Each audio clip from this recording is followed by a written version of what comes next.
L'info éco avec Capital. On débute ce flash avec l'info pratique Capital.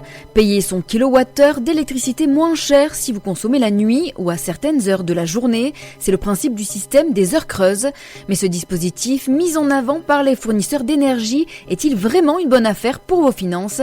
Pour répondre à cette question, Capital.fr et le comparateur d'énergie Olawatt se sont penchés sur 6 profils de ménages abonnés à EDF. Résultat, vous devez vous organiser pour consommer entre 42 et 53% de votre électricité en heures creuses.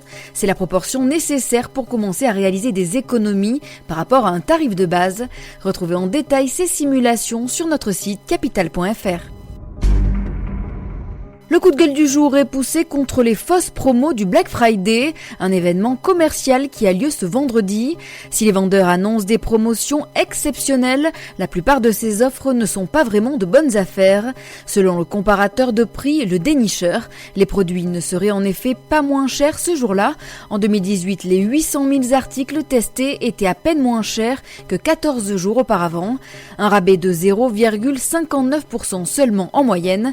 De son côté, l'UFC Que Choisir a constaté que certains articles conservaient le même prix dans les jours qui suivaient. Ce sont surtout les commerçants qui sont les grands gagnants de ce rendez-vous annuel.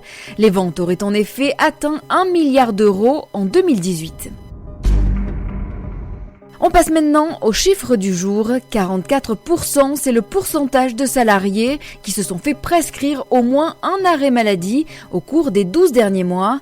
Un chiffre tiré d'une étude sur l'absentéisme du spécialiste de la protection sociale Malakoff Médéric Humanis. On y apprend que le secteur des transports est le plus touché, avec la moitié de ses employés concernés par un arrêt maladie. Viennent ensuite les secteurs du BTP et de la construction et celui de la santé humaine. Autre constat, parmi les 44% de salariés touchés, 8% ont eu plus de 3 arrêts maladie en 2019. Et on termine par les stations de métro ou de RER qui font le plus peur aux usagers en 2019.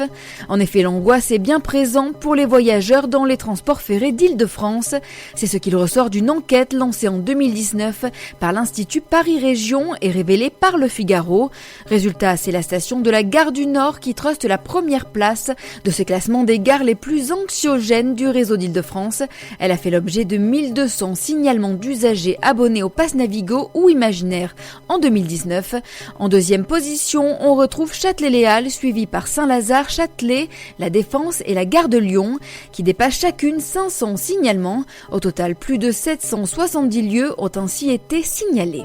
C'était l'info éco avec Capital.